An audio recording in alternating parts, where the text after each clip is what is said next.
Hello students, welcome to a special video from our channel A-Levels Crash Courses. So though our channel name is ALCC, that is A-Level Crash Courses, but we are trying to do something effective and something helpful for our students also beyond the A-Level curriculum. So in this video I have picked up a topic that is advanced than A-Level syllabus, but still the basic of that topic relates with the A-Level electricity chapter. So I'm sure though this video is aimed at university level, but still the basic concepts that I will discuss today in this video will be helpful for A-Level students also.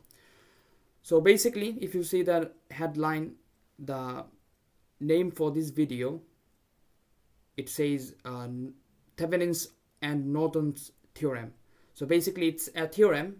It's such a theorem that is explained, that is taught in university, probably in the first year level. So I could not find so much videos about Thevenin's and Norton's in the YouTube, so I decided to explain that clearly to our students.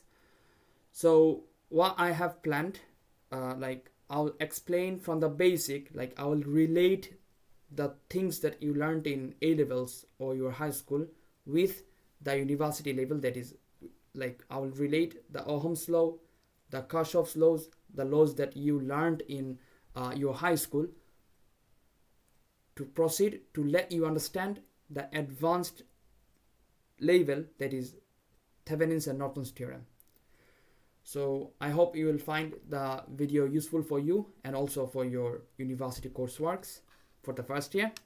And so let's get started. So at first I'm gonna start with Ohm's law, the very basic law that we need to learn, we need to know for electrical circuits and electricity part, right? So we know that the Ohm's law says, if you consider a conductor, okay, let me draw a conductor there. So let's say this is the conductor, okay, this is the conductor, okay.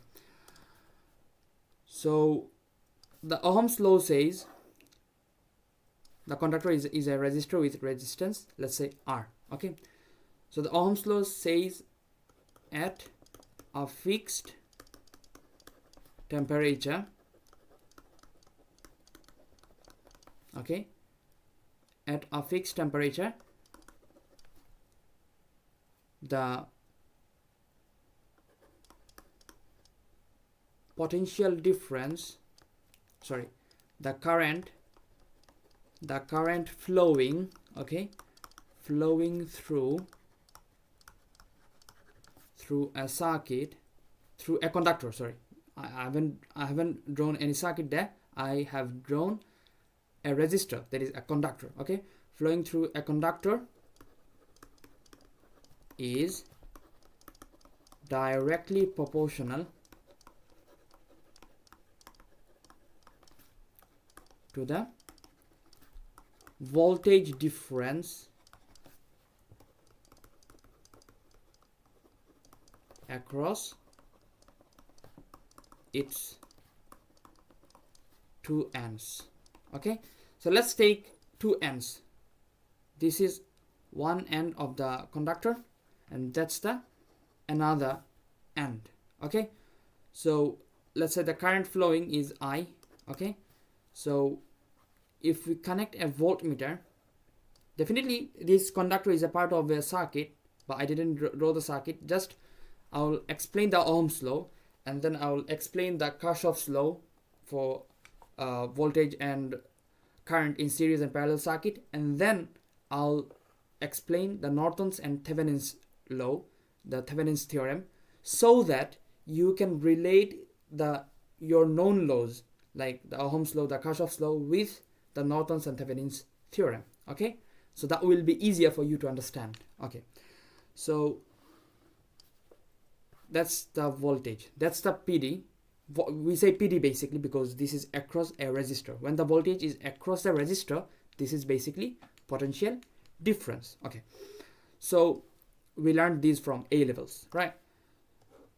So according to Ohm's law, the current through the conductor I is directly proportional to the voltage difference. So if we take out the proportionality sign, we will have, we need a constant, because proportional relationship, that means if one variable increases, the other variable will also increase. It just shows the relationship. But when you need a mathematical equation, we need equal sign.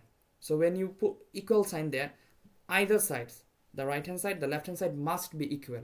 Okay, so that means to make the left hand side and the right hand side equal, we need to multiply by a constant. So where the resistance comes as the constant.